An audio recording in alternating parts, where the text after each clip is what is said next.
Assalamualaikum students. So today we are having the topic of concept of abiogenesis and biogenesis. ये chapter number 1 के last का topic है biogenesis और एबायोजेनेसिस. So let's start. सबसे पहले मैं आपको दो थ्योरी के बारे में बता देता हूँ कि एबायोजेनेसिस क्या कहती हैं और बायोजेनेसिस क्या कहते हैं. एबायोजेनेसिस की थ्योरी के मुताबिक कि जानदार चीज़ जो है वो नॉन लिविंग थिंग से पैदा हो सकती है, जबकि बायोजेनेसिस कह सकता है कि लिविंग थिंग जो है can produce by living thing.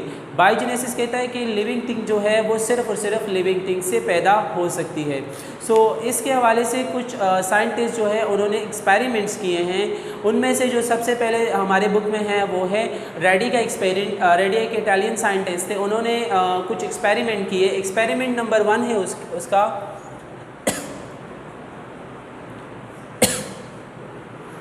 Experiment number 1 है उसका कि उसने उसने एक पोट लिया. उस पोट में उसने कुछ डेड स्नैक उसने रख दिए, कुछ डेड स्नैक रख दिए उसने. अब उस पोट को उसने कवर नहीं किया, ऐसे ही छोड़ दिया. ऐसे ही उसने छोड़ दिया, उसमें मीट रखा और स्नैक का और उसको ऐसे ही छोड़ दिया. आफ्टर 3 डेज़ उसमें से मैगोट्स फ्लाइज़ के एग्स जो होते हैं, जो फ्लाइज़ होती हैं उनके एग्स को मैगोट्स हम कहते हैं, वो उसमें नज़र आए. उसके बाद आफ्टर 18 डेज़ प्यूपा वो बन गए, यानी सेकंड स्टेप ऑफ फ्लाइज़ जब वो मैगोट से प्यूपा बनते फ्लाइज़. अच्छा, उसके बाद कुछ दिनों के बाद फर्स्ट एक्सपेरिमेंट में उन्होंने क्या किया कि वो जो स्नैक्स रखे हुए थे वहाँ से फ्लाइज अप हो गई लाइक दियर पेरेंट्स. जो फ्लाइज उसके ऊपर आई थी, जमा हुई थी, same as it is flies वहाँ से उड़ने लगी. ठीक है, तो ये उनका फर्स्ट एक्सपेरिमेंट था. इस एक्सपेरिमेंट के बाद उन्होंने किया सेकेंड एक्सपेरिमेंट. सेकेंड एक्सपेरिमेंट में उन्होंने क्या किया कि उन्होंने लिए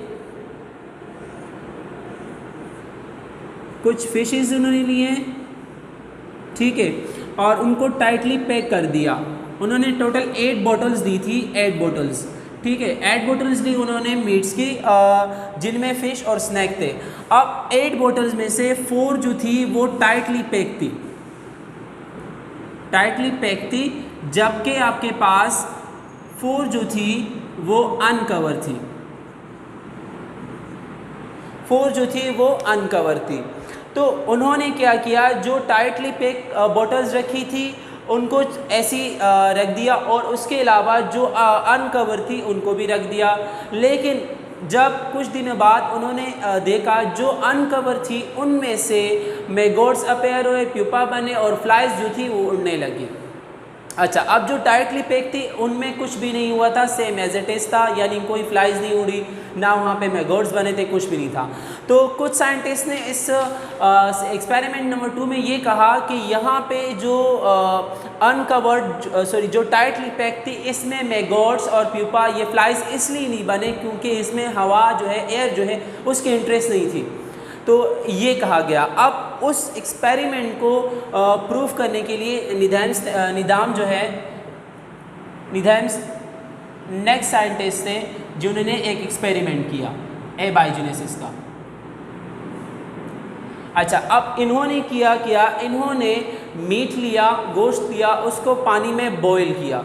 बॉईल करने के बाद उसको यूँ रखा और फिर उसके बाद उसको कोर्क से टाइटली पैक किया. जब उन्होंने इस मीट को पैक किया और कुछ दिनों के बाद जब उन्होंने वो जो बॉईल किया हुआ मीट था, जो ग्रेवी थी उसको जब खोला तो उसमें सेम माइक्रो ऑर्गेनिज़म पाए, मतलब माइक्रो ऑर्गेनिज़म उसमें उसको मिले. जब उसने उस मीट के ऊपर रिसर्च की तो उसमें उसको माइक्रो ऑर्गेनिज़म मिले. जब निदाम ने एक्सपेरिमेंट किया तो निदाम के एक्सपेरिमेंट से एबायोजेनेसिस को दोबारा से आप ये कह सकते हैं कि एक पॉइंट मिला कि ये तो कवर था और इसमें टाइटली पैक भी था, तब भी इसमें माइक्रो ऑर्गेनिज़म कैसे आए. फिर उसके बाद नेक्स्ट जो साइंटिस्ट है जो कि 19th सेंचुरी में हमारे पास एबायोजेनेसिस और बायोजेनेसिस के ऊपर रिसर्च करते हैं, वो हैं पास्चर. उन्होंने एक्सपेरिमेंट किया. उन्होंने एक्सपेरिमेंट क्या किया कि उन्होंने लिया यीस्ट, शुगर और वाटर. इन्होंने 3 लिए, यीस्ट लिया प्लस शुगर प्लस वाटर.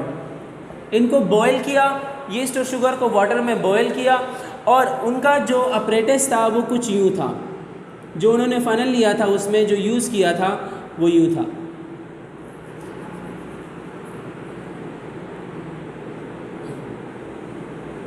और इसके ऊपर यहाँ पे ये नेक बना हुआ था यूँ करके एस टाइप का। ये इसलिए बना हुआ था ताकि जो इसकी स्टीम है, जब हम इसको बॉईल करेंगे तो इसकी स्टीम जो है वो यूँ करके जाए, और जो इसमें स्टीम है वो इससे बाहर निकले और इसमें एयर की इंट्रेंस ना हो, यानी एयर इसमें अंदर ना आए। तो जब इस तरह किया गया और इसको जब ठंडा करने के बाद, स्टीम निकलने के बाद इसको रख दिया गया। कुछ दिनों के बाद जब इसको चेक किया गया तो इसमें कोई माइक्रो ऑर्गेनिज़म नहीं था, यानी इसमें कोई माइक्रो ऑर्गेनिज़म नहीं था। देन पास्चर ने किया गया एक और सेम एक्सपेरिमेंट किया, लेकिन उसने जब नेक्स्ट पोर्ट लिया तो उसने क्या किया था कि ये जो आपके पास पोर्ट का जो नेक था एस टाइप का, उसको ब्रेक डाउन कर दिया, इसको बिल्कुल ब्रेक डाउन कर दिया, फिनिश कर दिया।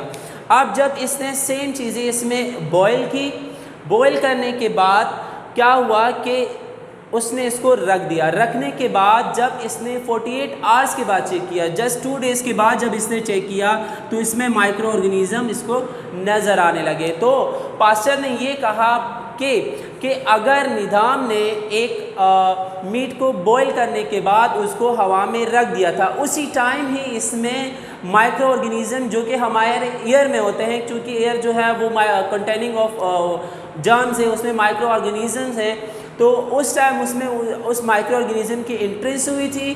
देन जाके उसको जब कुछ दिनों के बाद निज़ाम से चेक किया, देन क्या हुआ कि वही माइक्रो ऑर्गेनिज़म उसको नज़र आए। सेम एज इट इज़ जब इन्होंने यहाँ पे एयर को अलाउ नहीं किया तो यहाँ पे कोई माइक्रो ऑर्गेनिज़म नहीं बने, लेकिन जब यहाँ पे एयर को अलाउ किया गया तो वही माइक्रो ऑर्गेनिज़म जो कि एयर में थे वो इसमें इंटर हुए, और आफ्टर 48 आवर्स जब उसने चेक किया तो वही माइक्रो ऑर्गेनिज़म इसको नज़र आए। तो बायोजेनेसिस का नज़रिया जो था वो राइट था कि living thing can birth or produce living things and non-living thing can't produce living things। So ये एबायोजेनेसिस और बायोजेनेसिस के एक्सपेरिमेंट थे जो आपकी बुक का चैप्टर नंबर 1 का लास्ट टॉपिक था। सो क्लास 9 आपके पास होम टास्क क्या है कि आपने केमिस्ट्री की बायोलॉजी की को नोटबुक में जितनी भी बायोलॉजी की नोटबुक में write down all topic which you have learned। आपने बायोलॉजी की कॉपी में वो तमाम तर टॉपिक लिखने हैं जो कि आपको चैप्टर नंबर 1 के पढ़ा दिए गए हैं, और टॉपिक्स में आपके पास बायोजेनेसिस का कॉन्सेप्ट है, और उसके अलावा आपके पास बायोलॉजी है, बायोलॉजी की ब्रांचेस है, और उसके अलावा contribution of Muslim and non Muslim scientist भी हैं जो कि आपकी बुक में मौजूद है। सो ये आपका असाइनमेंट है इस वीक का बायोलॉजी का। Thank you so much. अस्सलाम।